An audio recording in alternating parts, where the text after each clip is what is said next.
Of all the Airts the wind can blow, of all the ways the wind can blow, by Robert Burns. This is the full version. We'll make the case for these lyrics being his after I sing it. I think an incontrovertible case. Meanwhile, enjoy this lovely honeymoon song that Burns wrote for his wife, Jean Armour. He was at Ellis Land Farm and they were fixing up the buildings. She was still back in Mauchline waiting to move in with him. Ah, the Airts the wind can blow, I dearly like the west, for there the bonny lassie lives, the lass that I love best. Though wildwoods grow and the rivers row, mony a hell between, Baith day and necht my fancy's flecht is ever wi' my Jean. I see her in the dewy floors, sae lovely, sweet and fair. I hear her voice in ilka bird, wi' music charm the air. There's not a bonny floor that springs by fountain shore green, nor yet a bonny bird that sings but minds me o' my Jean. Upon the banks of flowing Clyde the lassies busk them braw, but when their best they put on, my Jenny dings them a'. In hamely weed she far exceeds the fairest o' the toon. Baith sage and gay conceded say, though dressed in rustic goon. The gamesome lamb that sucks the dam, mair harmless canna be. She has nae fault, if sick we caught, except her love for me. The sparkling dew of clearest dew is like her shining een, and shape and air what can compare wi' my sweet lovely Jean. Blow, ye westland winds, blow soft among the leafy trees, a gentle breath frae moor and dale, bring hame the laden bees, and bring the lassie back to me, that's aye sae neat and clean. A blink o' her would banish care, say chairman is my Jean. What sighs and vows among the nows he passed atween us twa. How fain to meet, how way to part, that day she gaed awa'. The powers of bane can only ken to whom the Airt is seen, that nane can be sae dear to me as my sweet lovely Jean.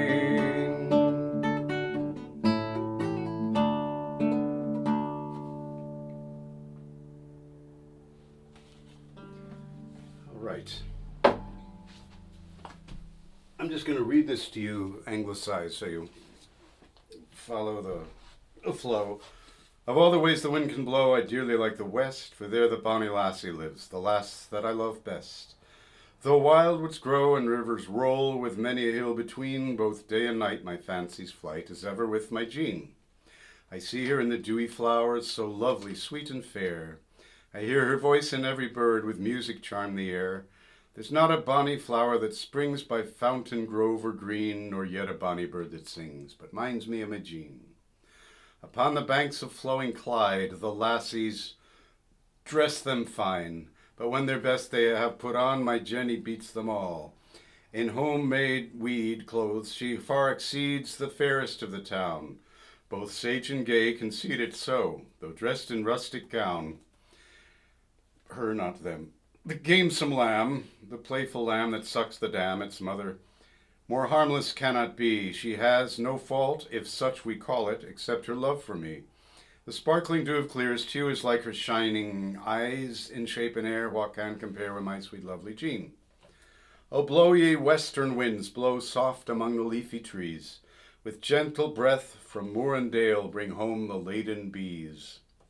Bring my honey back to me. And bring the lassie back to me, that's always so neat and clean. One glance of her would banish care, so charming is my Jean.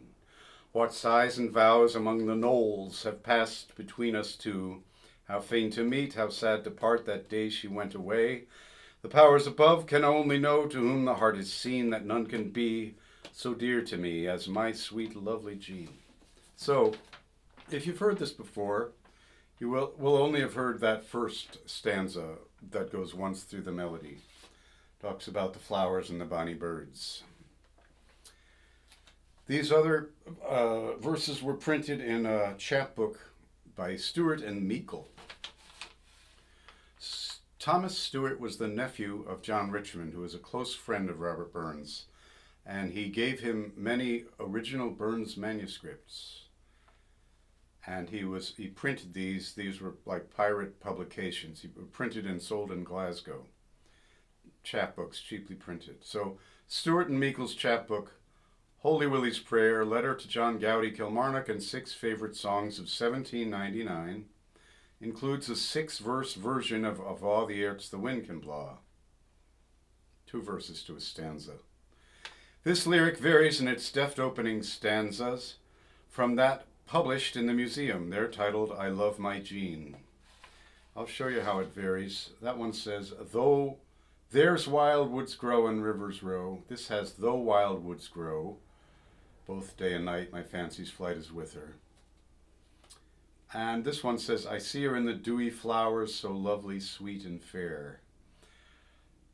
I hear her voice in ilka bird with music charm the air. And the museum has, I see her in the dewy flowers, I see her sweet and fair. I hear her voice in ilka bird.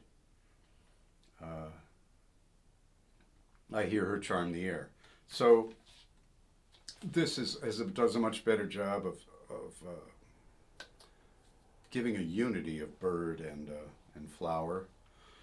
And I would guess that what Stewart has printed is the early draft, because Burns's versions he copied out for his publishers were almost always not quite as poetic. The poetry would be diminished. Now, the rest of the song from Upon the Banks of Flowing Clyde does not even exist in the Scots Musical Museum. So,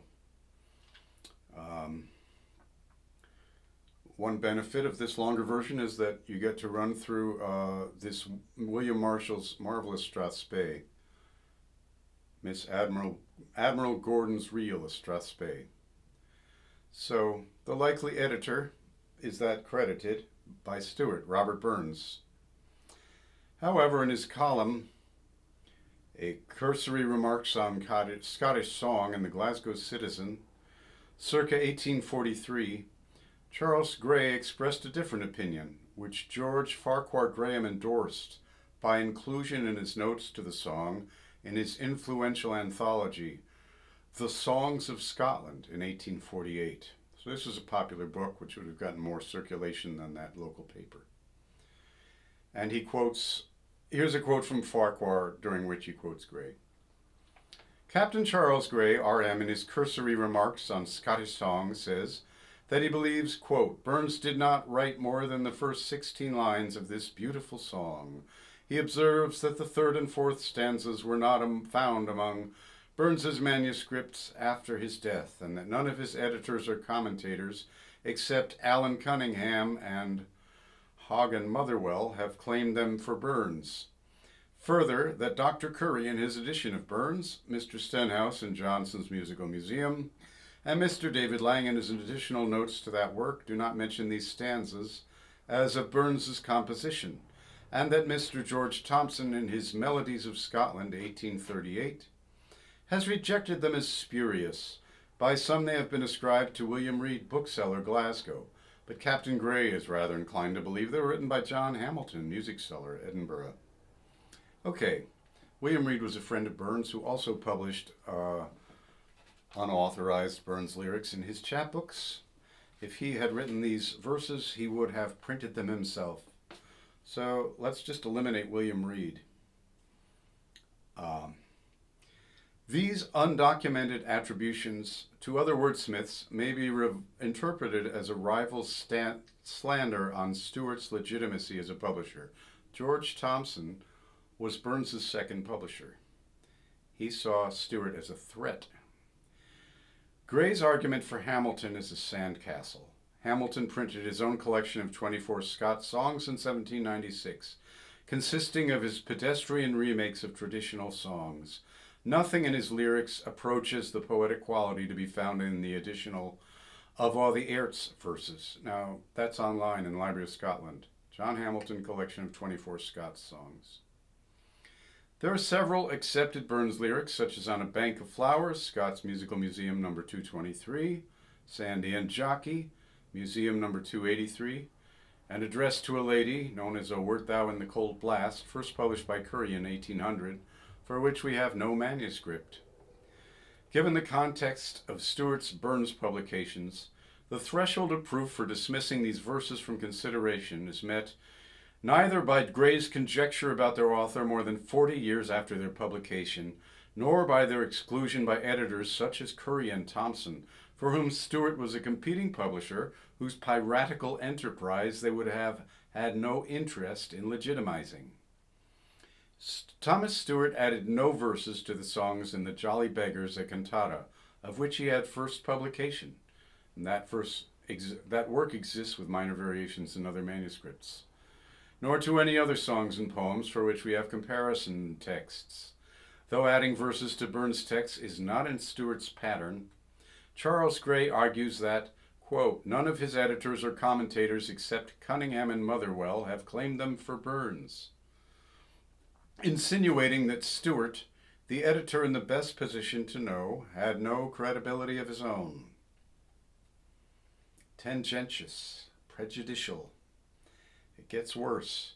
Charles Gray had aspired to write verse for George Thompson's Scottish airs before the two fell out over the issue of creative control in 1845. Is it not possible that Gray was influenced by his prospective publisher's calumnious attitude to Stewart, or that he meant to ingratiate himself with Thompson by publicly aligning with his point of view? 50 years after Gray's article, Henley and Henderson, in their centenary edition of 1896, report his conjecture as fact.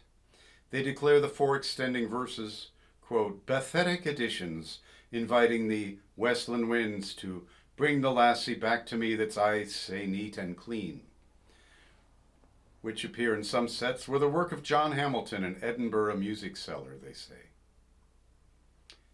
They're trying to pick out words that sound like stupid and Victorian to them, like I say neat and clean. Hold that thought. They pointedly collate only the verses of all the Airts from Stewart that match, with minor variations, those in the Scots Musical Museum. If you thought that Hamilton had added these extra two full stanzas, why wouldn't you think that he'd rewritten the first one? Why wouldn't they all be illegitimate? In 1903, James Dick, in his Songs of Robert Burns, Parrots, these are the major publications that I'm hitting on. They're not, oh, this guy said this and that guy said that. These are the authoritative, supposed publications. Dick says, the song is very rarely printed correctly, and in many copies are added two spurious double stanzas, the work of John Hamilton.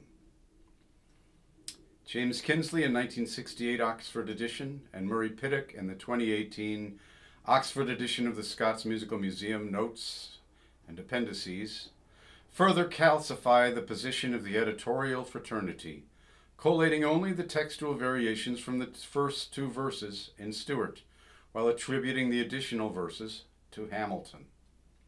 In her 2021 Oxford edition of Burns's Thompson songs, Christine McHugh becomes the first editor since the 19th century to trace the source of the attribution to Hamilton back to Gray's article. Yet she does not suspect him at all. She accepts his point of view because she collates only the text from Curry in the museum while noting that the additional stanzas are still often sung today. So she accepts the editorial agreement that they're by John Hamilton. This is, John Hamilton did not write this well, okay? Let's get into the literary reasons. The concern with Jean Armour's dress and appearance, in hamely weed she far exceeds the fairest of the town, is evident in Burns's writings. It is in character. The parallels between his beloved and nature date from his earliest lyrics. For example, on Cessnock banks a lassie dwells. Quote, her breath is like the fragrant breeze, her voice is like the evening thrush. From Stewart's text of all the Airts. The sparkling dew of Clear's hue is like her shining een. Burns wrote of his muse Coila in his 1786 poem The Vision. And such a leg, my bonny Jean could only peer it, sae strocht, sae taper, tight and clean. Clean. Clean meant trim to him. It meant fit. Fit and trim. That's what he meant by clean. So when he says she's icy, neat and clean, he doesn't mean that she's washed her face. He means she dresses well and she's nice looking, in shape. That's I say neat and clean is echoed in the very next song that Burns wrote. O were I on Parnassus Hill. Quote, thy waist say jimp, thy limbs say clean. Again, he's talking about Jean Armour. Stewart's variant of all the Airts concludes with a signature climactic poetic flourish. In this case, E assonances, homing on the song's subject. The powers of ben can only ken to whom the heart is seen, that nane can be sae dear to me as my sweet lovely Jean. E. Quote from Burns, as every poet knows anything of his trade will husband his best thoughts for a concluding stroke. Examples, Bonny Wee Thing ends with these O's. Goddess, oh, this soul o' mine. Anna, the song Anna ends riffing into her name in a very similar way. And bring an angel pen to write, your transports we my Anna. John Hamilton would never have even noticed these techniques. He's a completely mediocre versifier in my view. And that song is by Robert Burns. Enjoy. Now the folk have sung that third verse of his all along. They seem to have had more sense than the academics in this case. You be well. Please subscribe to my channel and stay tuned.